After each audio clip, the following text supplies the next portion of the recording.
มาพี่น้องมาเจอกันอีกแล้ววันนี้เราจะมาทำอาหารกินเนอะพี่น้องได้ของธรรมชาติอีกแล้วจ้านี่แมงแคงเด้อพี่น้องนี่ไปงานดองมาพี่น้องเนาะไปแวะเฮือนแม่ใหญ่ผู้หรือเฮือนแม่ของบ่ดอนเนาะพี่น้องบ่ดอนเพิ่นสั่งแมงแคงนำลูกค้านำแม่ค้าสั่งแมงแคงนำแม่ค้าเนาะพี่น้องเขาเจ้าก็เลยเอามาให้เอามาไว้อยู่เฮือนแม่ใหญ่ผู้เนาะพี่น้องเนาะ อยู่นี่คือ80โตเนาะพี่น้องโตเป็นเงินประมาณ50,000ถ้าว่าคิดเป็นเงินบาทก็ประมาณ73บาทเนาะพี่น้องเนาะมื้อนี้สตุกจับมาเฮ็ดน้ำพริกเนาะพี่น้องเนาะอาหารแบบแซ่บๆอาหารโปรดของสตุกเลยพี่น้องสตุกมักกินเด้พี่น้องเด้ขัวกินก็แซ่บมาเฮ็ดเป็นน้ำพริกก็แซ่บเนาะพี่น้องเนาะแล้วก็นี่มีอันนี้ด้วยนี่เอาผักชะอมมาลวกกินกับเนาะพี่น้องเนาะเฮ็ดเป็นน้ำพริกแมงดาเผ็ดเป็นน้ำพริกแมงแคงแล้วก็มาลวกผักชะอมกินกับเนาะพี่น้องโอ้ยพี่น้องรสชาติเนี่ยแบบนี้เลยพี่น้องของโปรดเลยพี่น้องเนาะป้าพี่น้องเดี๋ยวเรามาเฮ็ดน้ำพริกแมงแคงไปนำกันเนาะพี่น้องเนาะแล้วก็ลวกผักชะอมกินกับเนาะพี่น้องเนาะอาหารธรรมชาติที่แสนจะอร่อยเนาะพี่น้องเนาะป้าพี่น้องเดี๋ยวเรามาเฮ็ดน้ำพริกนำกันเด้อก่อนอื่นหมดเราจะจิ้มพริกก่อนเนาะพี่น้องเนาะนี่เราจะใช้แก๊สเลย เราจะไม่ดังไฟเลยพี่น้อง เราจะใช้แก๊สเผาเอาเลย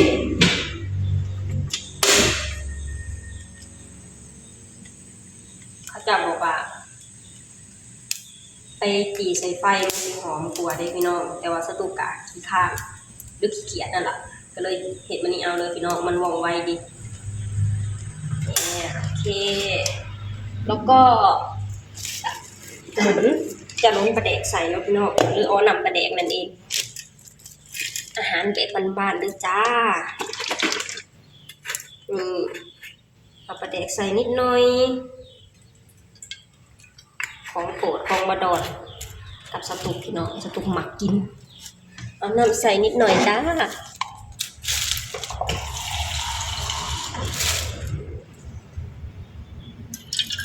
่ใส่ประมาณนี้เลยหากเราใส่ก็อย่ามันเค็มเนาะพี่น้องถ้าเราใส่ก็อย่ามันเค็มนี่ใส่พอเป็นน้ำเอาจอกนะพี่น้องอยู่ไทยอื่นว่าอีกอย่างนี้พี่น้องเดี๋ยวว่าให้มีน้ำน้อยๆนะนี่เราจะมาหนุนกันเลย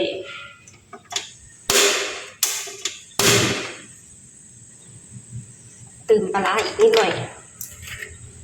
พี่น้องบ่เห็นน้องน้องเดี๋ยวสตุกจะแทนกล้องไปโอเคนี่อาหารที่แสนจะอร่อยน้ำมือแห่งหายากเลยพี่น้องอาหารธรรมชาติเดี๋ยวต่อไปก็จะได้กินของเลี้ยงแล้วล่ะพี่น้องเลย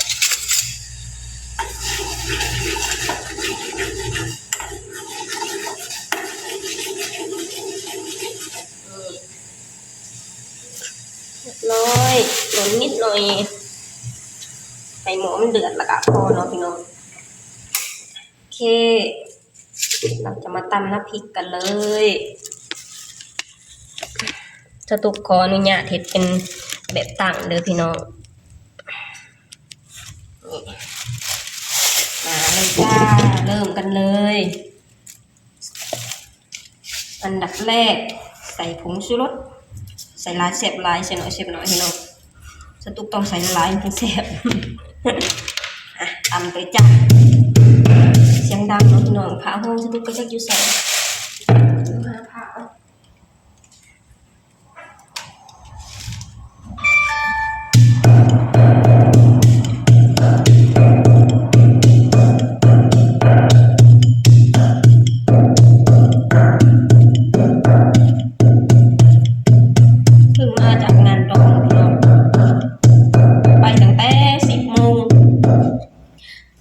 ที่5 โมงนะเราจะเด็ดปีกมันออกเลยเด้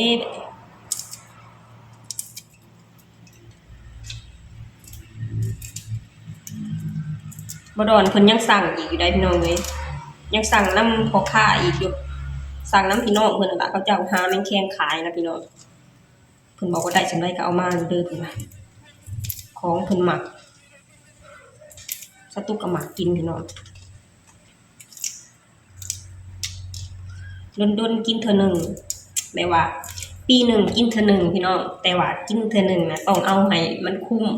คือต้องกินแบบหลายๆเลยนะพี่น้องกินให้มันอิ่มนะจะเป็นประมาณนี้เนาะพี่น้องสตุกกะบดอนจะเป็นแบบว่าหมักอีหยังคล้ายๆคือกันเนาะพี่น้องยามใดที่แบบว่าอยากกินอีหยังคือปีละเทื่อเนาะพี่น้องอย่างเช่นแมงแคงปีละเทื่อยามที่มันมีหลายๆน่ะคือจะสั่งมากินเบิดเป็นแสนกว่าพุ่นล่ะพี่น้องเบิดเป็นแสน2แสนก็ยอมแล้วพี่น้องเพราะว่าจะเอามากินให้มันอิ่มเนาะพี่น้องเนาะแต่ว่าในแสน2แสนน่ะถ้ามากินคนเดียวก็บ่ได้กินคนเดียวดอกพี่น้องเอามาก็แบ่งให้พ่อให้แม่นำเพราะว่าเฮากินหลายปานนั้นเฮาก็กินบ่เบิดดอกพี่น้องแบ่งให้พ่อให้แม่แน่แล้วก็เฮาก็มากินเองนำคือกินให้มันคุ้มนะพี่น้องหลังจากที่กินอิ่มแล้วก็คือกินแค่ครั้งเดียวเท่านั้นล่ะพี่น้องในปีนั้นน่ะเพราะว่ามันเป็นของที่ค่อนข้างราคาแพงเป็นของที่ค่อนข้างหายากเนาะพี่น้องราคามันก็จะแพงอันนี้บ่ดอนเพิ่นซื้อนำญาติของเพิ่นเด้นี่พี่น้องเพิ่นได้ถือนะถ้าว่าไปซื้ออยู่ตลาดนี่โอ้ยซ้ำนี่นะบ่ต่ำกว่าน่าจะเป็นแสนพุ่นละมั้งพี่น้องคิดเงินบาทก็ประมาณ100 กว่าบาทเนาะพี่น้องอันนี้เพิ่นสั่งซื้อน้ำญาติเพิ่นน้ำพี่น้องเพิ่นน่ะก็เลยได้ราคาที่บ่แพงปานใดพี่น้องถ้าหากว่าบ่ซื้อน้ำญาติเพิ่นก็จะสั่งน้ำลูกน้องเพิ่นก็เอามาขายให้เนาะพี่น้องเพราะว่าลูกน้องเพิ่นก็หรือว่าเขาเจ้าก็บ่ได้มีเวียกเฮ็ดนะส่วนใดที่บ่ได้ไปส่งปูนเขาเจ้าก็จะไปหาพวกแมงแคงหาพวกไข่มดแดงมาขายแบบนี้นะพี่น้องแล้วก็จะเอามาขายให้บ่ดอนราคาก็สิผ่อนลงแน่เนาะพี่น้องเพิ่นบอกว่าแล้วแต่สิให้เนาะพี่น้องแต่ก็บ่ดอนเพิ่นก็บ่ได้ให้น้อยเด้เพ้อๆนะให้หลายไปขายอยู่ตลาดอีกพี่น้องเพิ่นบอกว่าเพิ่นอีต้นเขาว่าซั่นอีต้นเขาวันบ่มีเงินพอได้เงินไปเขาเจ้าก็ไปซื้อข้าวกินนะพี่น้องบัดนี้เขาเจ้าบ่ได้ซื้อข้าวแบบเป็นกระสอบเด้เขาเจ้าจะซื้อแบบว่าซื้อข้าวที่สุกแล้วนะพี่น้องราคามันก็จะแพงเพิ่นก็เลยอีต้นเขาเจ้า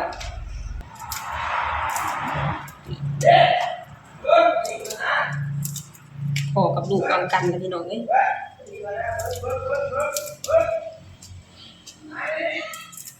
น่ะแม่ไข่หลายๆพี่น้องแม่แค่กำลังไข่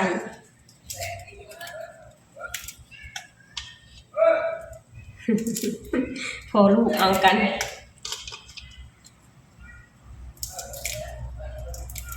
เนี่ยมันกำลังไข่พี่น้องกินให้พี่น้องเบิ่งว้าวพี่น้องไข่มันเห็นบ่น่ะไข่มันเนี่ยฟังจากเสียงหยำแซ่บ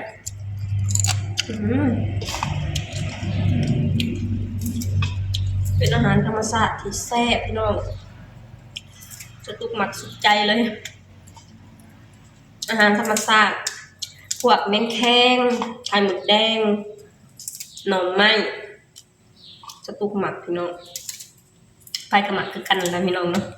เพราะว่าทุกมื้อนี้เริ่มหายากเด้เมนูหอมกับหมักคือกันพี่น้องก่อนจะไปหาเพิ่นกินอยู่เพิ่นก็มากินเด้มาตำกันเลย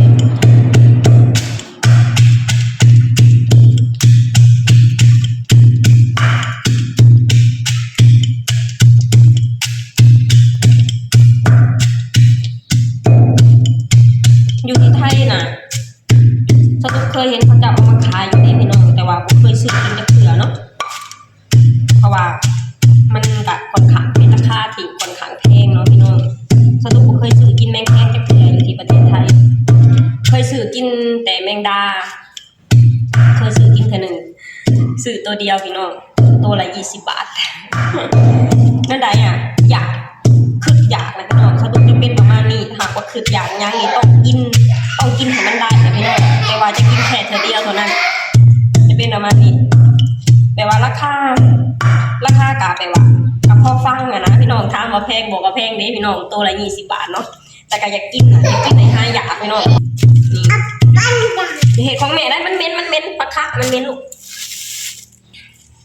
โอเคแล้วก็จะใส่อันนี้ใส่ปลาแดกมาพี่น้องหรือปลาร้ามาพี่น้อง เราจะใส่ผักหอมกันผักหอมกับเป็นผักหอมมันนี่เด้อพี่น้องเพราะว่าสตูบ่มีผักหอมมันกินแล้ว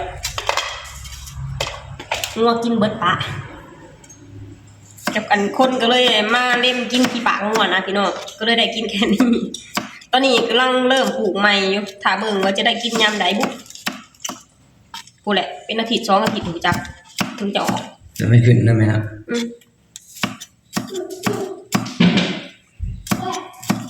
พวกแมงแข้งพวกไข่มดแดงเป็นสิ่งที่เพิ่นหมักพี่น้องเอ้ยเพิ่นก็สั่งเอาก็สั่นอยากกินให้มันอิ่มราคาสิแพงกระสังราคาแพงก็กินแบบว่าก็แค่ได้กินพี่น้องเลยกินให้มันอิ่มนะพี่น้องแต่ว่าบ่ได้กินดูเด้อแปลว่าปีหนึ่งกินเท่านึงอ่ะราคาแพงสำใดก็กินก็เพียงแต่ได้กินนะพี่น้องแต่ก็กินแต่แค่ประมาณเทื่อ2 เทื่อก็คือพอแล้วอิ่มแล้วก็จะหยุดแล้วเนาะพี่น้องเป็นอาหารประจำฤดูไหมนะแม่นปีหนึ่งมีเท่านึงก็คือกินให้มันอิ่มแล้วก็หยุดบัดนี้เป็นอาหารแบบว่าตามฤดูกาลนะแมงแคงกับไข่หมดแดงอร่อยคือจะแจ๊บใจจ้ะ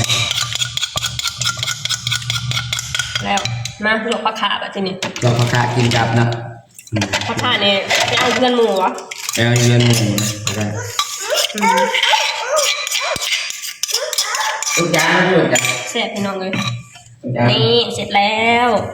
น้ำพริกแมงแคงจ้านี่นะเป็นตะแสบพี่น้องมาเอามาลวกผักขากันพี่น้องโอเคสุกแล้วหอมไม่ห่อยพี่น้องเลย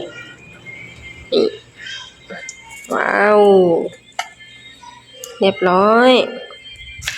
ผักสะอมแบบไปกินข้าวกันพี่น้องมาพี่น้องเรามากินข้าวกันเลยน้ำพริกแมงแคง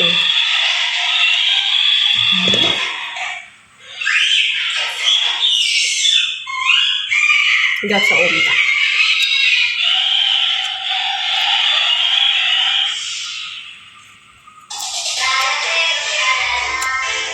ครับ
แบบ